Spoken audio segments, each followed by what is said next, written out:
nagyon érdekes volt, hogy éppen most ezzel a műsor kapcsán, ahogy volt, ahol ugye összejöttünk a Kincs és Veronikával készült, és mi voltunk, mint az osztálytársak, mint vendégek, és konstatáltuk azt, hogy talán miután mindegyikünk, a Julika mondta azt, hogy egyforma szintről esetleg jöttünk, tehát nem volt olyan óriási különbség köztünk, tehát a legtöbben vidékről jöttünk, vagy a Kincses, meg Veronika, meg Csilla voltak pestek, de a többiek mi vidéki lányok voltunk. Szerintem annyira az egész féltékenykedés és az egymás gyűlölése, szóval ezt gerjeszteni lehet. Szóval mi, akik tényleg egyszerű és a zenét szerető és a tanulni akarok voltunk, nekünk eszembe nem jutott, hogy mi egymást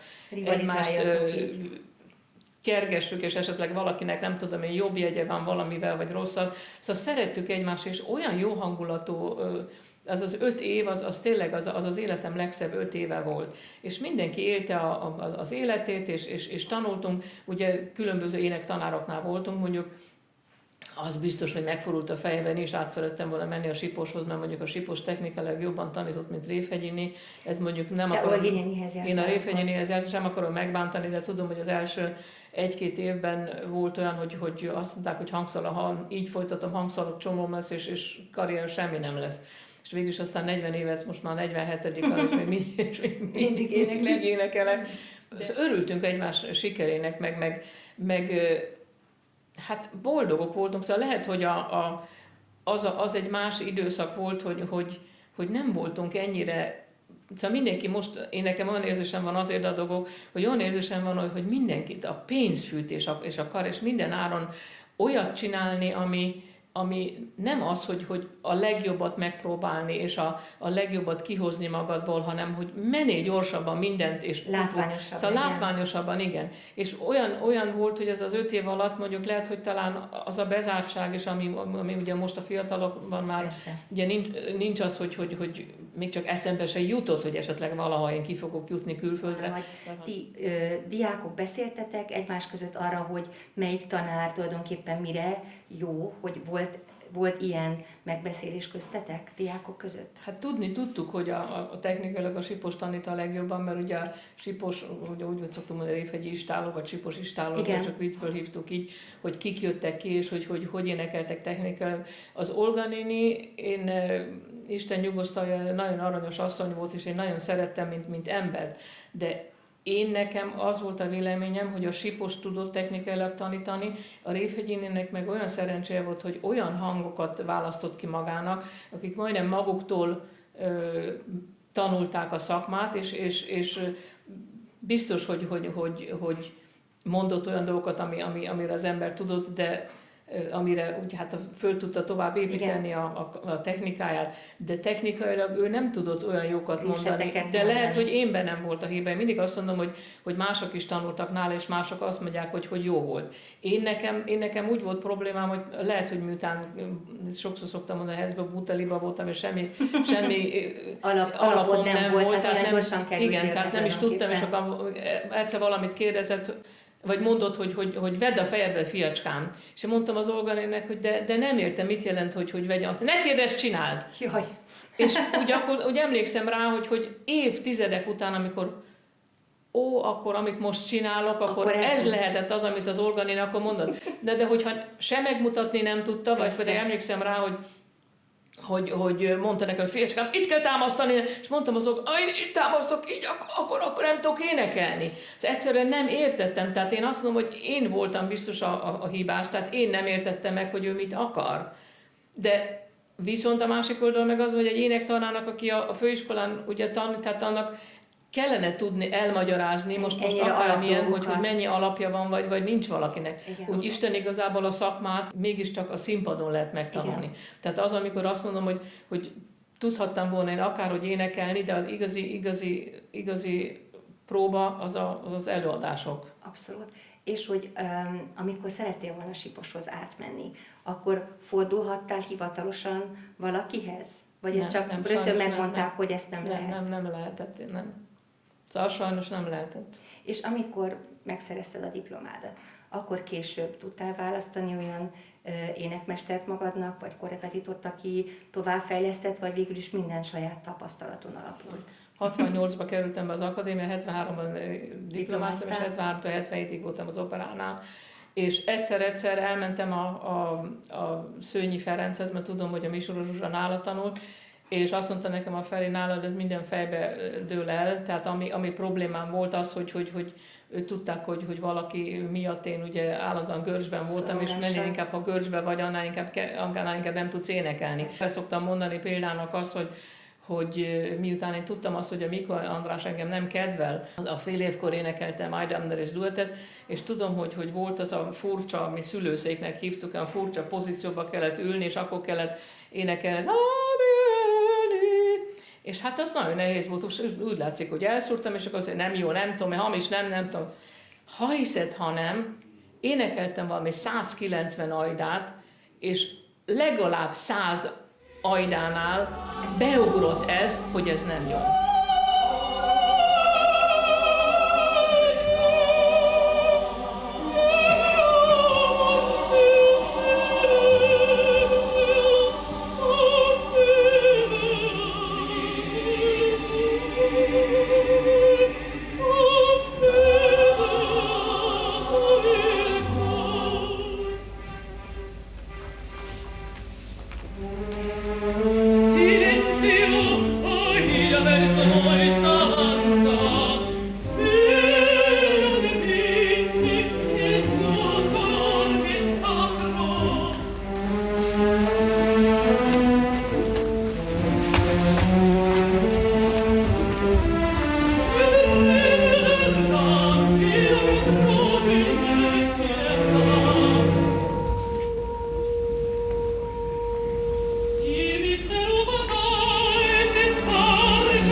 Bekerültem 20 évesen. Igen, tehát a 2 évet hozzátanultál és Olcon.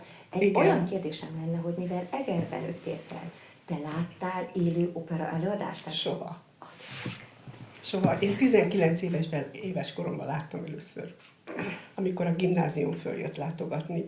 Az operában 3 Bartókot láttuk, mai nap is emlékszem, és akkor már én úgy mondtam, hogy úgyis csúfoltak engem a gimnáziumban, vagy művésznő. És ha nem művésznő, most megyünk az operába, leendő munka, csúfolottak velem. És akkor engem Kutruc Éva néni tanított, aki rendkívül művelt volt, és nagyon nagy műismerete volt, és nagyon értett a hang karakterekhez. Most azt mondta, hogy lehet operaénekesnő, az én Julikám, ő volt az én pesti édesanyám, lehet operaénekesnő, de mint dal és oratórium énekesnő, az majdnem, hogy dominánsabb nála. Hogy miért, aztán rájöttem, mert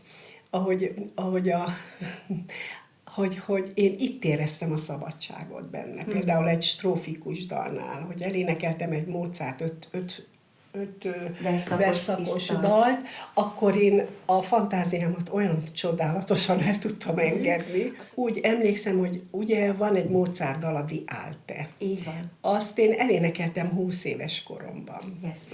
És megmertem csinálni, hogy zu meiner Zeit, zu mein... Szóval ezeket imádtam. tudtam, meg hogyha ha bármilyen hangutánzást kellett, én ezt például rengeteget énekeltem a Muszorszky gyerekszobát, magyarul, olaszul, és akkor, amikor megszólaltam a Daduska, Szerzsinka, akkor hát én azt annyira élveztem, ezt a mezzoszoprán, bedagasztott, oroszos, hát nagyon, szóval én ebben úgy kiéltem, mindent kiéltem. Pont tegnap készült egy riport szintén velem, és kérdezte a riporter, hogy én hogy tréningeztem a zeneiskolában vagy a zeneakadémián a hangomat. Igen. Hogy ilyen szép, magas hangom. Igen. És mondtam, hogy én nekem soha nem volt probléma magasságokkal. Ez teljesen természetes volt? Természetes volt, tehát nekem nem kellett azt külön képezni. Engem mindig az érdekelt a zeneakadémián is, hogy például egy kétvonalas kétvonalas hát, vagy B-t, vagy háromvonalas C-t, mennyire tudok színezni.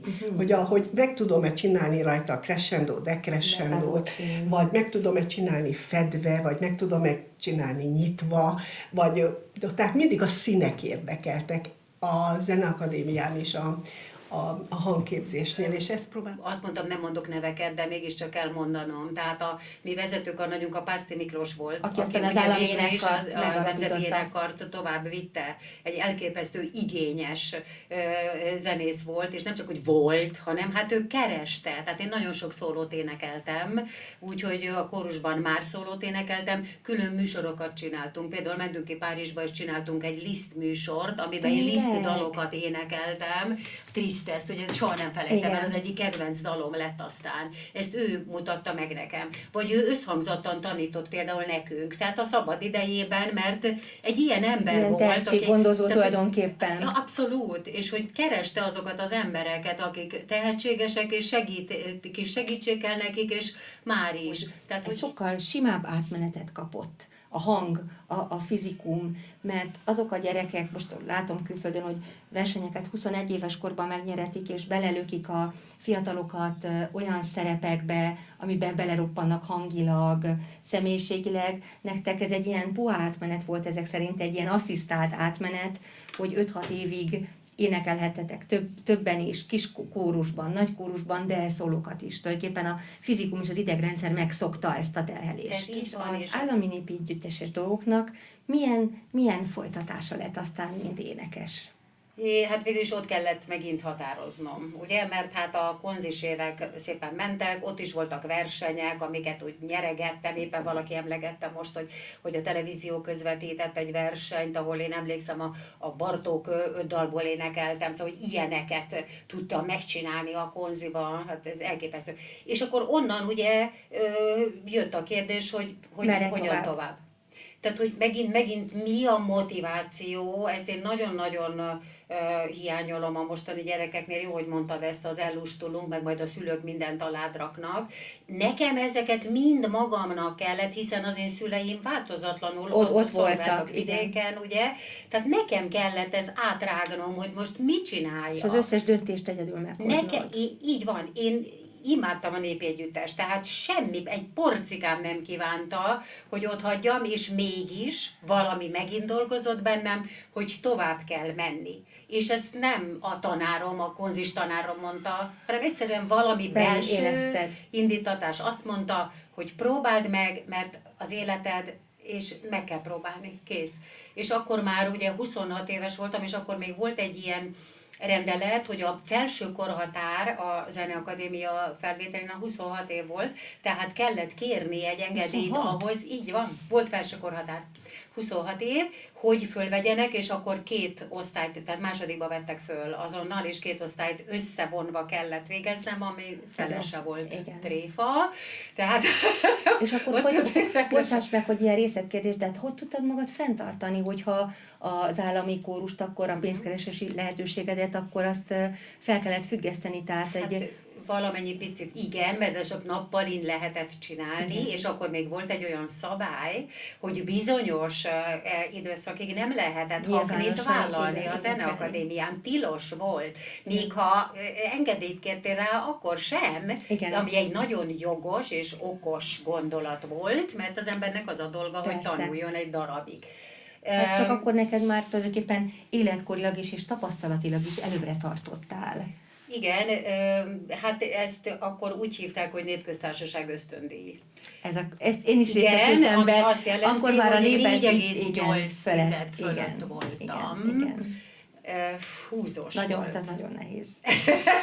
Tehát eltartottam magamat. Eltartottál Egyértelmű, és magamat. otthonról valamennyit kaptam, de én tudtam, hogy ott nehézségek vannak, tehát én ezzel soha nem éltem vissza. És a Zeneakadémián ki volt a tanárod?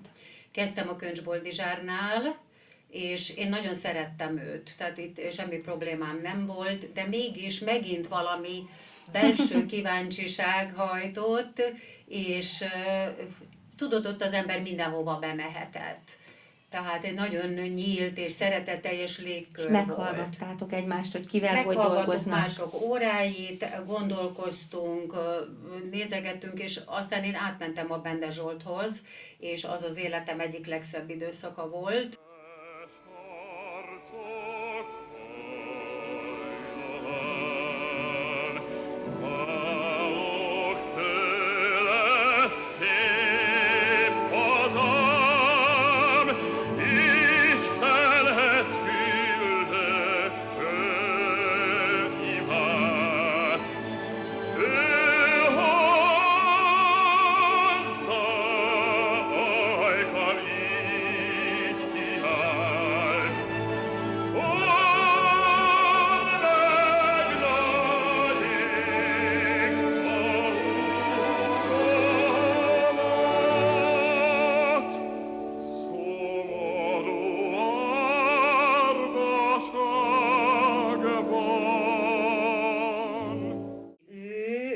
Teljesen partnerként kezelte, tehát hogy neki mindegy volt, ő fölül tudott ezen emelkedni, érted, hogy neki a Zeneakadémián bizonyítani kell a gyerekkel, hát ilyen nem volt. Tehát ő ezen fölül, tehát úgy kezelt, ugye, mint egy mellérendeltségi viszonylat volt. Tehát még a darabválasztásban is. Azt mondta, hogy hát akkor válasszon magának, majd megbeszéljük, mondott esetleg egy kört, hogy most igen, akkor abból. ebből esetleg jó lenne, vagy abból jó lenne, és hát egy elképesztő úriember, tehát hogy nem tudom másképpen ezt kifejezni. Igen, ez egy eposz jelző vele kapcsolatban. Olyan svádája volt, hogy ez elképesztő, tudod? Tehát, hogy, nyilván ebből egy tekintély is fakadt akkor, hogy egyszerűen... Igen, és ugyanakkor olyan szeretetet sugárzott. Tehát én soha nem éreztem azt, hogy ő nem figyel rám, amikor nekem órám volt. Vagy borzasztóan őszinte volt, amit én nagyon-nagyon próbáltam vinni a saját területemen, hogy próbáljunk őszinték lenni. Mindig megértettem, ha esetleg azt mondta, hogy jaj, próbálja, volt most fáradt, vagy mit tudom én, ezeket ő nem leplezte, vagy nem. Hát ön emberi és őszinte mondom, Abszolút. veletek. Abszolút. És hogy utána megbeszélt, tehát amikor, mit tudom én, egy jegy, tudod, ott ment a tizedelés, vagy mit tudom én, de 4, ennyi, annyi, amannyi, és akkor hát ezt meg kell magyarázni. Ugye én persze soha nem voltam egy ilyen ágáló típus, tehát én inkább elfogadó típus vagyok, de ő akkor is elmondta, hogy ez vagy az hiányzott, azon kell dolgozni, és megint egy irányadó dolog nekem későbbre, hogy ezt így kell. Hogy tudsz terelgetni valakit. Hát meg kell azt beszélni. A jót is, a rosszat igen, is. Igen. És kész. És ő ilyen volt. Tehát, hogy ő nem kitárulkozó, de abszolút toleráns, odahajló, szerető, megértő, de igényes. Tehát azt és ő mindig tartásos. megmondta, és volt tartása.